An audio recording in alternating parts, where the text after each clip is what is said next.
And in terms of growing profit, naturally, did you like that segue, Martin? Growing profit, about to introduce Martin. It wasn't too bad. Is Martin Bailey. Martin, this might be the third or fourth gig you've done with us on word of mouth marketing. I think for travel agents, this is probably a skill that many have, but many don't understand the importance of. Martin is a bit of a guru on all things word of mouth marketing. Rather than me steal his thunder, I'll ask him to come up and begin his presentation for me. Thank you, Martin. Brother. Thank you, Bob. Have you heard the story about Schlitz beer? Schlitz beer, very big, famous American brand. Out there looking for a new marketing campaign. They're in 8th place in America.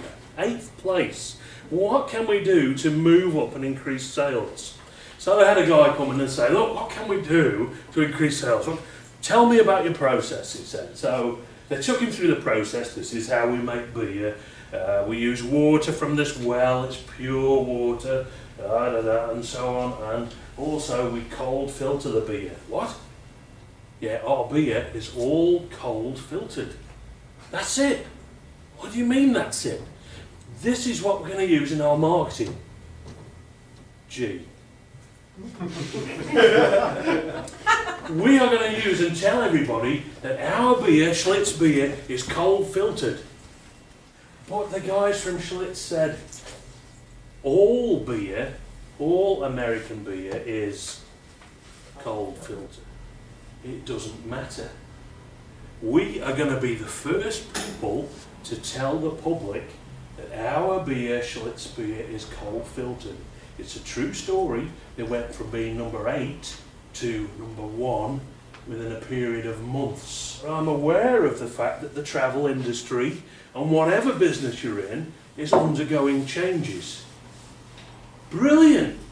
What you need to do is be the first ones to mention this to your clients and say, you know what, these changes have come along, but it's okay because we, your local travel agent, can actually do this for you and make sure you're covered. And you would say, Martin, every other travel agent already does that.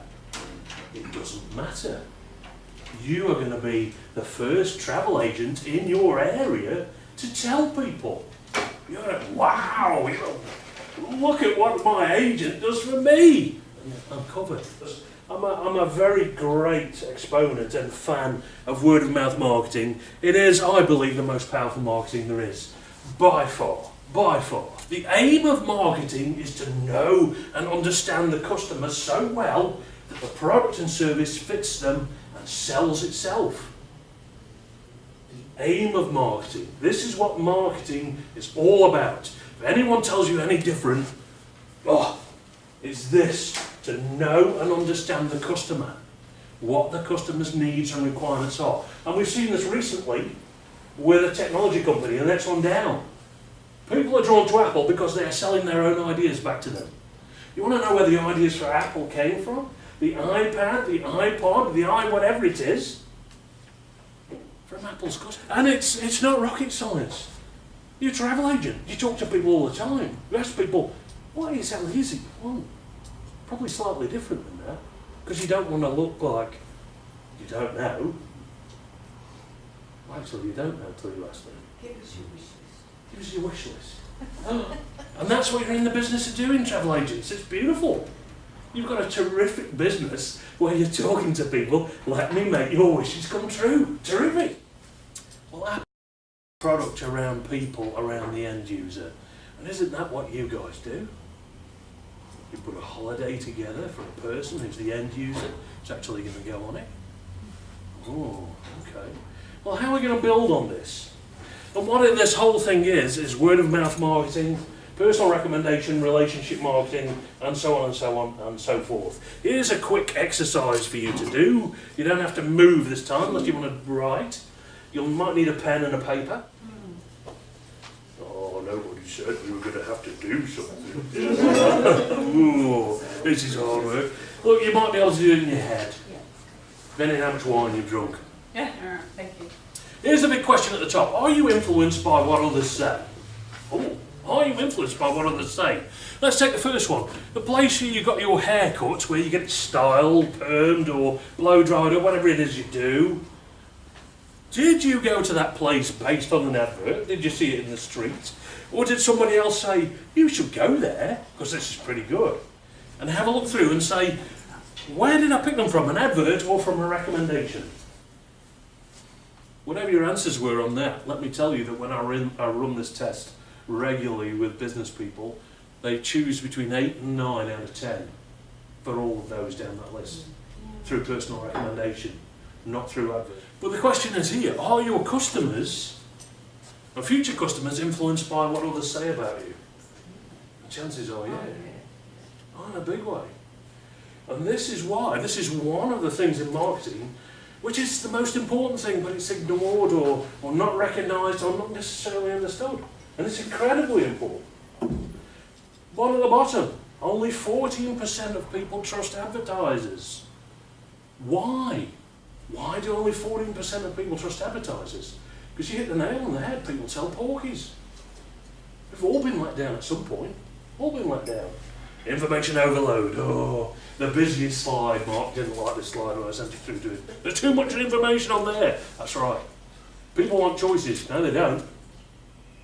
No, people don't want choices anymore. People want to know, please tell me what the best thing to do is. Look at this. People are exposed to between 1,500 and 3,500 adverts a day. Some people say it's 6,000. I had a guy say to me, I don't believe that figure. And then he came and saw me 2 months later and said it's true. I stopped counting at 11 o'clock in the morning when I got to 1,000. They're all over the place, adverts. People don't care anymore. There's so much information there, and most of us, most businesses focus on, well, let's provide the customers with as much information as possible. People don't want it. What about this one? My favourite, absolute favourite. Has anyone, when you're installing a software update, ever read the terms and conditions? Come on, who's done it? Who's done it? I want to know. What customers want is honest answers to their questions. You know where the influence is? Customers want answers to their questions. Their questions. People buy people, you've heard of that before. What people actually buy is other people's experience. Because if we go back to that test that did before, the place you go as your favourite restaurant, if it was recommended to you, you bought somebody else's experience of using the restaurant. That's what you did. Somebody came along and said the food is wonderful. You know, the rice came in this clay bowl, and the ambience. I just had such a fun time, and the beer was great. And you buy that, and you go, oh, we'll go there. Hey, you must look at Amazon.com before you go to sleep tonight. I'm a dinosaur. So am I. So am I. And I cannot emphasise this enough.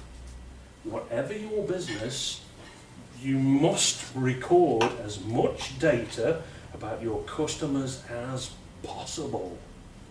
And what I'm saying is, you have the keys to the kingdom in your grasp. If you can access your customer data, there is a gold mine in there waiting for you to make use of. If you can't, you need to start recording now on something different, or you need to make sure that somebody fixes it so you can get hold of it. You go into any Beechworth bakery, you will find a plaque on the wall about so big with all the latest compliment slips in. Why is this important? This is the interactive bit again now, sorry. And he goes on, and there's more. And I thought, oh, there's only 2 or 3 of these. And I went in and said, can I just have a few as an example? Open came a box. Thousands and thousands and thousands of them. Can I keep these? Yeah. He gets the feedback. Because you find out what people like. This is for stuff which costs a few dollars. And your average sale is $4 grand, a little bit more, yeah. We as suppliers come out with all the reasons why they need to use us. And the customer says, you know what, can you just make things easier for me, please? Can you make it simple? Just get to the point. This is what I want. As a customer, this is how I speak. As a supplier, it's completely different. Here we go. Conclusions. You'll get I think you've got a copy of these slides already. No? We'll email these ones out. For a large fee, you may have a copy of these slides. My word of mouth says. Yes. People at Ford didn't listen to what the consumers wanted. That's it. What they're based on at Ford is a very old industrial management structure, that goes back to the Industrial Revolution. And it's rubbish, and they've gone down the tubes because they lost contact with their customers.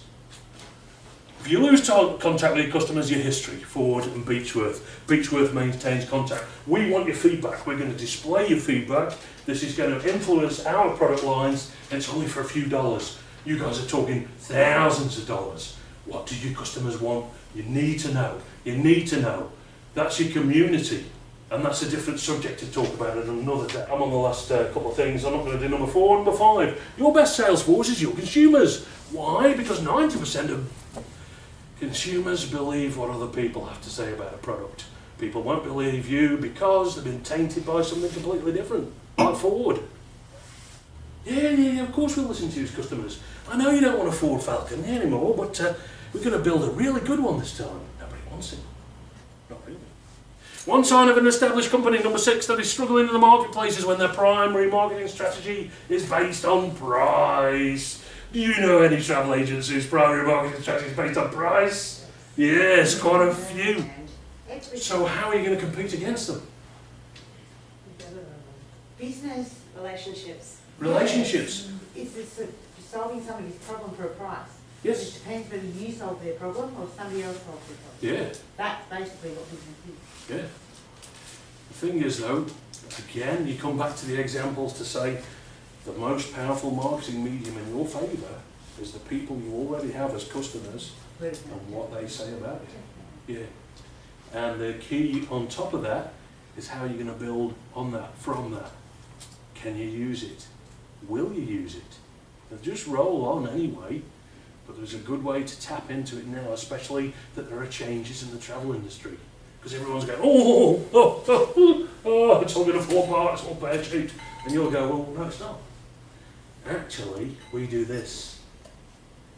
We cold filter our travel agency. Schlitt's travel service. Just, well, there we go, yeah.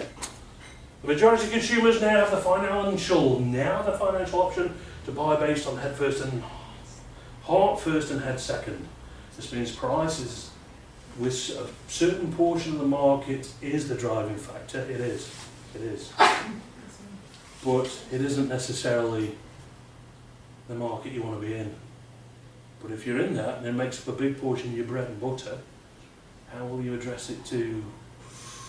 Ooh. Businesses that identify consumer needs and requirements and can quickly adapt their processes to fulfill them are the ones that are succeeding and will continue to succeed.